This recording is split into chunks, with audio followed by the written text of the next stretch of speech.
तुम्हा सर्वांचं माझ्या YouTube चॅनलमध्ये पुन्हा एकदा स्वागत आहे. तर आजच्या व्हिडिओमध्ये आपण आपली गणित भाग 1 याच्यामध्ये जे आपलं प्रकरण क्रमांक 1 आहे 2 चलातील रेषीय समीकरण.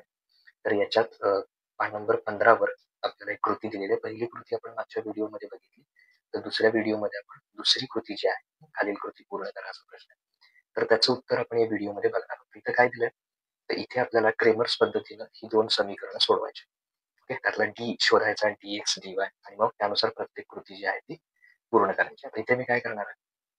आता इथे सगळ्यात पहिल्यांदा ही 2 समीकरणं. पहिलं समीकरण आपल्याला दिलं 3x - 2y बरोबर 3 हे पहिलं समीकरण आहे. आणि त्याच्यानंतर दुसरं समीकरण आहे 2x अधिक y बरोबर 16 हे दुसरं समीकरण. तर सगळ्यात पहिल्यांदा आपल्याला काय शोधायचं आहे? डी किती येतोय तो शोधायचा. तर डी शोधण्यासाठी काय करायचं? इथे ट्रिक वापरायची आपण. पेन्सिलने असे नंबर लिहा 1, 2, 3 नंतर हवं तर तुम्ही रफ करू शकता. असे नंबर लिहायचे आणि पहिल्यांदा आता आपण डी शोधूया. तर डी शोधत असताना इथे डी बरोबर तर डी मध्ये कुठले घेणार? तर डी चा नियम लक्षात ठेवा 12. हा नियम लक्षात ठेवा डी साठी. तर 12 म्हणजे काय? तर 1 च्या खाली कुठले अंक आहेत? 3 आणि 2. 3 आणि 2. तसंच 2 च्या खाली कुठे आहे? -2 आणि y चा सहगुणक काही नाही म्हणजे 1 घ्यायचं. ओके, तर अशा पद्धतीनं 12 वरून काय शोधणार? डी शोधणार. ओके, मग आता याची किंमत काढणार. ते आधी इथं लिहूया. 3 - 2. ओके, तर जरा जस्ट 3 -2 आणि इथे लिहा 2 आणि 1. हे 1 आहे. आता हे सोडवूया आधी आपण. उत्तर किती येते बघा. तिरकस गुणाकार 3 गुणिले 1 करा पहिल्यांदा. वजा त्यानंतर -2 गुणिले 2. तर 3 गुणिले 1 केलं तर किती येणार आहे? 3 1 3. हे वजा वजा होणार अधिक आणि 2 गुणिले 2 किती येणार? 4. म्हणजे डी बरोबर 3 आणि 4 किती येणार? 7 येणार. हे सगळं कॅल्क्युलेशन तुम्ही काय करा? लिहा. इथे मी लिहितो कृतीमध्ये डी बरोबर 7. वहीमध्ये तुम्ही हे डीचं कॅल्क्युलेशन सगळं लिहून काढा. डीची किंमत मिळाली आपल्याला 7. तर दुसरं आपण शोधणार आहे dx किती येतोय तो शोधायचा. तर dx शोधत असताना जसं आता इथे 12 वापरली तसं dx साठी नियम लक्षात ठेवा 32. dx साठी कुठला नियम आहे? 32. तर 32 म्हणजे काय? तर पहिल्यांदा 3 च्या खाली कुठले अंक आहेत? तर dx बरोबर बघा dx बरोबर 3 च्या खाली कुठले अंक आहेत? 3 आणि हे 16 आणि मग 2 च्या खाली कारण दुसरा 2 आहे. तर -2 आणि 1. तर ते इथं लिहूया आपण. 3 16 -2 आणि 1. आता हे जर शोधायचं असेल तर काय करणार? तिरकस गुणाकार म्हणजे 3 गुणिले 1 वजा 2 गुणिले 16.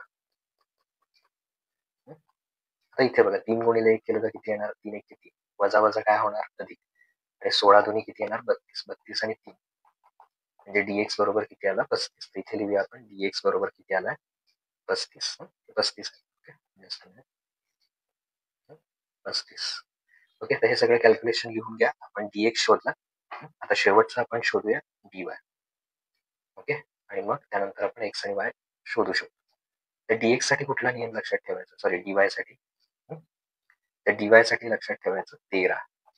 ओके, तर इथे बघूया dy बरोबर 13 म्हणजे 1 च्या खाली कुठले अंक आहेत? 3 आणि 2. तर ते इथे लिहूया 3 आणि 2 आणि 3 च्या खाली 3 आणि 16. 3 आणि 16. तर ती उत्तर इथे लिहूया आपण. 3 2 3 जस्ट 3 आणि 16. ओके, तर आता हे करत असताना तिरकस गुणाकार करूया. तर तिरकस गुणाकारामध्ये 3 गुणिले 16 मध्ये वजा चिन्ह आणि परत 3 गुणिले 2.